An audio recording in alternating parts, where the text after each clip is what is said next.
Assalamualaikum warahmatullahi wabarakatuh. Alhamdulillahirrabbilalamin wa bihi nasta'in wa ala umuri dunya waddin. Wassalatu wassalamu ala asrofil anbiya'i wal mursalin sayyidina Muhammadin wa ala alihi washabihi ajmain, amma ba'du. Yang terhormat kepada dosen pengampu mata kuliah Islam Disiplin Ilmu, Ibu Dr. Dewi Suryani, SPD MPD. Perkenalkan, nama saya Cahayana Uswadun Hasanah. Saya Siti Bayani Kisah Putri.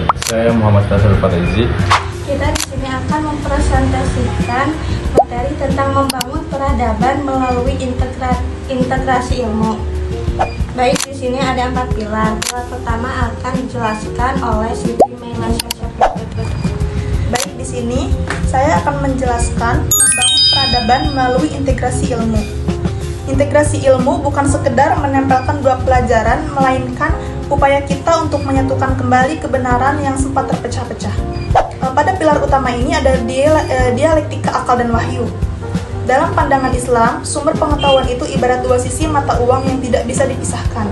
Yang pertama itu ada wahyu, sang kompas atau the absolute truth, yang berperan sebagai pedoman, arah, dan batasan etika, yang berfungsi memberitahu kita mengapa kita melakukan sesuatu dan kemana arah tujuannya agar tetap bermanfaat. Kemudian yang kedua itu ada akal, sang mesin, the engine of analysis, yang berperan menjadi instrumen cerdas untuk membelah dan mengembangkan potensi alam, yang berfungsi menjawab pertanyaan bagaimana cara mengelola dunia secara teknis dan inovatif. Nah, mengapa keduanya ini harus berdialog?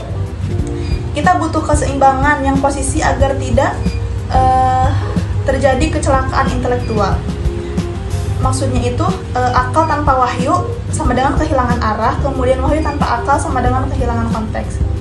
Nah, jadi tanpa analisis akal, pesan-pesan suci sulit diterapkan secara nyata untuk menjawab tantangan zaman yang terus berubah. Kesimpulan dari pilar pertama ini, akal tidak berjalan sendirian, ia melangkah dalam bimbingan wahyu, integrasi nilai yang melahirkan ilmuwan yang tidak hanya cerdas melainkan secara otak, tetapi juga bijak secara hati. Nah, di sini ada pilar kedua, yaitu Islamisasi ilmu pengetahuan. Ilmu modern tidak ditolak, tetapi disaring, dikritis, dan disesuaikan dengan nilai-nilai Islam. Tujuannya agar ilmu tidak hampa nilai, melainkan syarat dengan tauhid dan etika kebutuhan.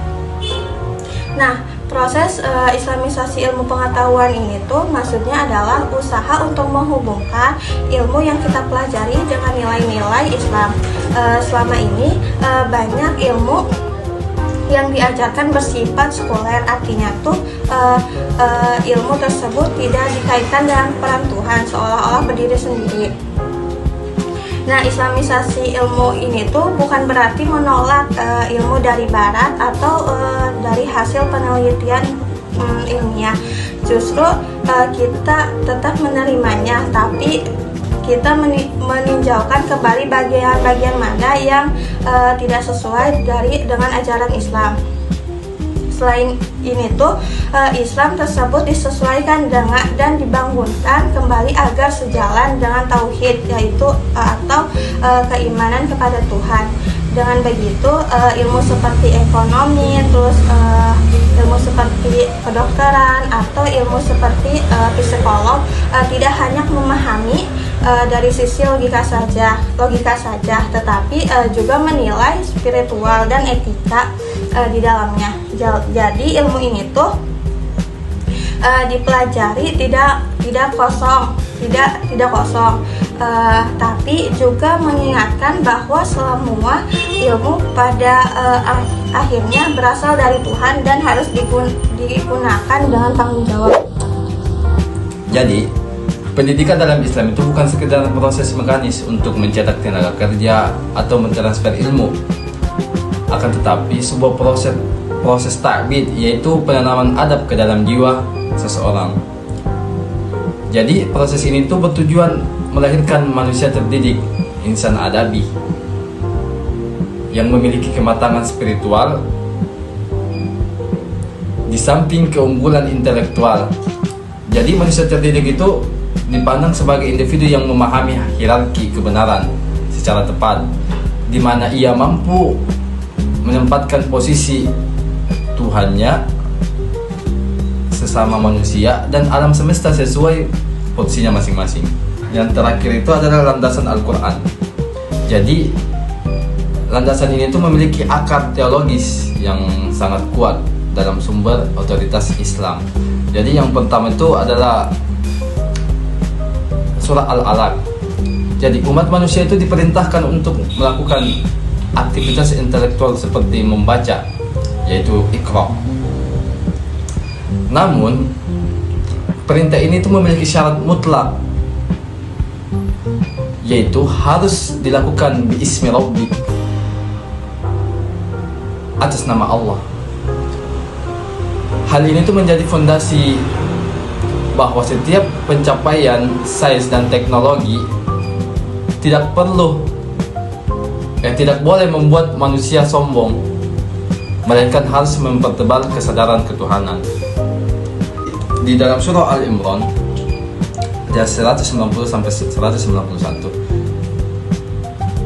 Jadi pendidikan itu adalah ulul albab, yaitu sosok yang mampu menyatukan zikir, mengingat Allah melalui wahyu, dan pikir menganalisis ciptaannya melalui akal sebagai satu kesatuan tindakan yang tak terpisahkan. Jadi yang terakhir dari ini tuh adalah hadis. Jadi Rasulullah SAW berfirman, Talibul ilmi faridatun ala kulli muslim. Jadi menuntut ilmu itu wajib bagi setiap muslim.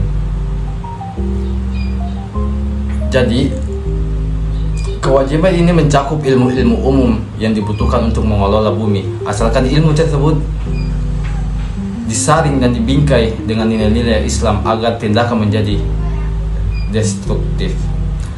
Jadi secara keseluruhan itu tuh ini menunjukkan bahwa pendidikan adalah sarana untuk mencetak khalifah fil ard, pemimpin di bumi. Mahasiswa tidak hanya mengejar IPK 4, tetapi sebagai bentuk kemenangan intelektual, tetapi menggunakan kecerdasannya untuk memberi manfaat bagi semesta dengan perasaan senantiasa diawasi oleh Sang Pencipta. Jadi dengan demikian, setiap detik yang dihasilkan di bangku perkuliahan merupakan bentuk nyata dari kemajuan peradaban Islam rahmatan lil alamin. Cukup sekian. Jadi kesimpulan dari materi kita adalah integrasi ilmu adalah perjalanan intelektual di mana mahasiswa menggunakan akal untuk menggali ilmu dengan wahyu sebagai filter dan kompasnya melalui proses islamisasi.